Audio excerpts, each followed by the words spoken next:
I joined in 1941 when I was a young boy of 19. When I decided I had to get into the war. I could have stayed out because I was in a reserved occupation doing electrical engineering. But my conscience took hold of me and I decided to do something, so I joined up. So on August the 31st, 1941, I'd already done up to then 5 other operations or missions. We bombed submarine pens in Lorient on the French coast, Saint-Nazaire, where we dropped mines on the U-boats' pens where they were housed, because Europe belonged to Germany. They had captured the whole of Europe. So this night on August the 31st was my 6th operation. I remember as you were flying over Germany, you would hear Achtung, Achtung, Englische Bombers. They knew we were coming. So this night on August the 31st, we were going to bomb a place called Mönchengladbach. It was part of the German Ruhr, which was where they built all their war weaponry. So our job was to bomb the factories to prevent them producing the weaponry. And nighttime flight. Nighttime flight. Oh, they always flew at night? night? We always flew at night. We took off at just before midnight, and we eventually got to Mönchengladbach without any trouble. But when we got there, that's where we got in a lot of trouble. We only had 2 engines on the Wellington aircraft, and we were attacked then by fighters and anti-aircraft fire. They were pretty accurate. And did you drop your load first? We dropped our load and we turned for home, but they got one of our engines and all we were left with was 1 engine. So we had a discussion in the aircraft between us on our intercom. What should we do? Should we bail out or try and get back to England? And thank God we all said, let's get back to England. Because who wanted to bail out in Germany? Right. So what happened to the rest of the squadron? They were all with us, but in fact we were the only aircraft that night from the squadron that was shot down. It was one of those sad things. You fly along and you see an aircraft next to you hit and explode, and it's a terrible thing because you knew that the crew had no chance to get out. And this is what it was like. And their anti-aircraft fire was very accurate. So the pilot was a wonderful pilot, Pat Knight, and he and I were like brothers. We still are, because we shared so much together, so many dangerous attitudes that we have a certain attitude. We're like brothers. And he was a wonderful pilot. He said, well, let's try and get back to England. So we turned round and all was well till we got to Holland. And when we got to Holland, we were attacked by anti-aircraft fire and searchlights. And about a dozen searchlights zoomed in on us. And although it was dark, we were illuminated and we were all lit up. And it was a horrible feeling because you feel naked. And you can't escape. How high were you flying? About 10,000 feet. And you can't escape because they're zooming in on you, and then the anti-aircraft fire, and you hear at the side of you the anti-aircraft explosions. And it's sheer luck that you get away with it. Well, eventually we got away and we flew over the North Sea. But because we have the 1 engine, we then had to drop height down to just a few hundred feet because we were losing power. Could you see the water? Was there a moon that night? Or? I could see the water, and you may not believe this, but the water was so close, I could see the waves, the ripple of the waves. And we then held another discussion, shall we land in the water and go to a dinghy? And the chances of surviving in a dinghy were virtually minimal, because when the aircraft hit the water, invariably it sinks and you have no chance. In fact, we did one way back in June, and we got back and we were told one of the crews had crashed in the sea in a dinghy, and who would volunteer to go out and look for the crew in the daylight? Well, we all volunteered, but we never found them, because when you're flying above, all the dinghies are a little dot down below the sea. Yeah.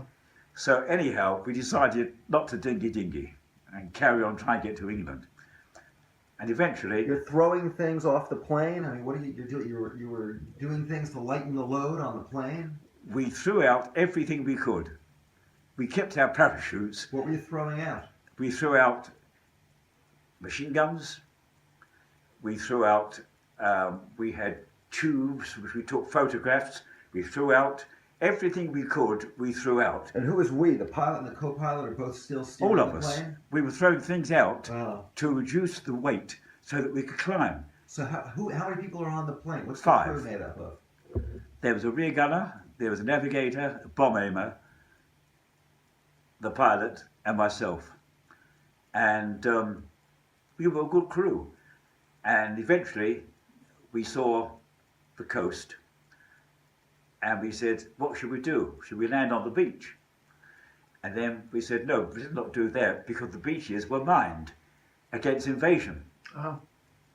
So we didn't have much of a choice. So the pilot then flew.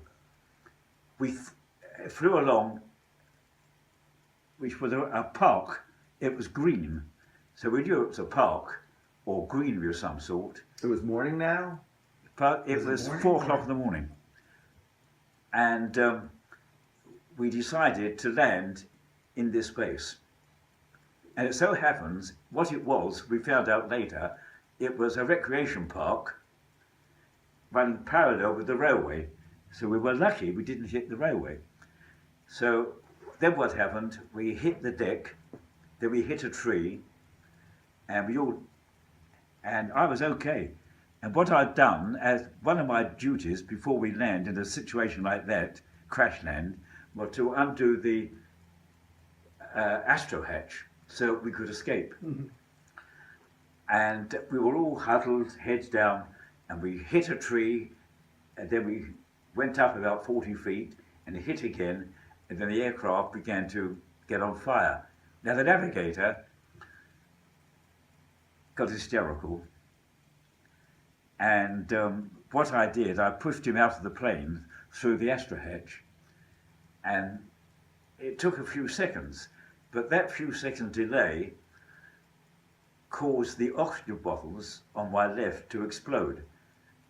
And the oxygen bottles hit me in the face and also my hands.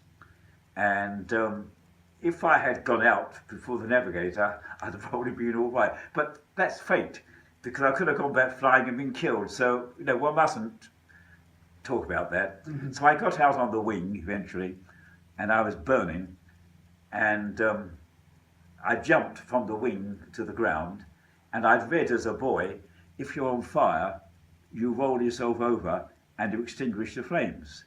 So that's what I did. And I put the flames out, and I lay on the ground, and we realised we were in England, because suddenly the crew of an English anti-aircraft battery ran towards us. And I always remember one of them was a Cockney from London, and he said, "It's all right, mate, you're back home now." And then the ambulance arrived and took me and the skipper, the pilot, to the local hospital. We found out we were in Clacton, which is on the east coast. And I was badly burned, and he suffered quite badly. He had a punctured lung, he had a fractured leg and a fractured arm.